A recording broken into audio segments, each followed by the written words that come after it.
मातृभूमि न्यूज, मातृभूमि की आवाज, मातृभूमि के लिए। પાલિકા સંકલન બેઠકમાં કતરગામના ધારાસભ્ય બગડ્યા। સંકલન બેઠકમાં ધારાસભ્ય વિનુ મોરડિયાએ અધિકારીઓને ઉધડો લીધો। કતરગામ વિસ્તારમાં રહેણાંક વિસ્તારમાં ગેરકાયદેસર ભંગારના ગોડાઉન પર ઉઠાવ્યો હતો સવાલ। નોટિસ આપીને આવ્યા બાદ રહેણાંક વિસ્તારમાંથી કારખાના દૂર કરાશે કહેતા ધારાસભ્ય અધિકારીઓ પર ગુસ્સે થયા હતા। રહેણાંક મિલકતોમાં ડિમોલેશન કે સીલ વખતે તો કોઈ નોટિસ અપાતી નથી। લોકોને ઘરમાંથી સામાન બહાર કરવાની તક પણ અપાતી નથી। ગેરકાયદેસર તાળી દેવાયેલા ભંગારના ગોડાઉન માટે નોટિસ આપવાની શું જરૂર છે? ધારાસભ્યએ અધિકારીઓ પર ભ્રષ્ટાચારના આક્ષેપ કર્યા।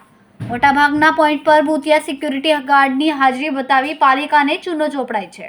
બોર્ડ ઓફિસ, ગાર્ડન, શાંતિકુંજ, વાંચનાલય સહિતની જગ્યાઓ પર ચોપડે સિક્યુરિટી ગાર્ડ બતાવીને ત્યાં કોઈ હોતું જ નથી। સિક્યુરિટી પોઈન્ટ પર બાયોમેટ્રિક સિસ્ટમ શરૂ કરવા રજૂઆત કરી છે। અમારે ત્યાં આગળ 5 વર્ષ પહેલાં અંદાજિત એક ઘટના એવી બની હતી કે બહારથી કોઈ આવેલો વ્યક્તિ તેના આવી આ પ્રકારનો ધંધો કરતી હતી અને એને એક નાબાલિગ દીકરીને ફસાવીને ત્યાં લઈ ગયા હતા અને એને અહીંની સુરત પોલીસ 48 કલાકની અંદર શોધીને એ જંગલ વિસ્તારમાંથી શોધીને લાવી હતી અને ત્યારે બહુ ગંભીર રીતે એ મુદ્દો અમે એ જોયો છે।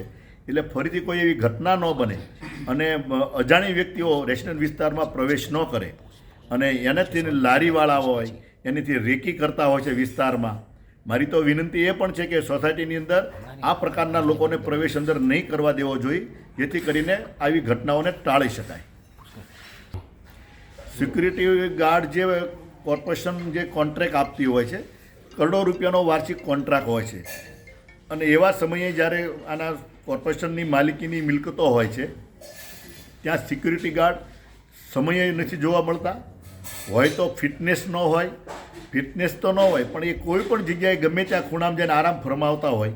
આ પ્રકારની ઘટનાઓ મારા ધ્યાન ઉપર આવી અને એને લઈને મેં રજૂઆત કરી કે આની ફિટનેસ તપાસ થવી જોઈએ, એની શારીરિક બરાબર છે કે કેમ, ચાલી શકે છે કે કેમ, એ યોગ્ય જગ્યાએ બેસવો જોઈએ।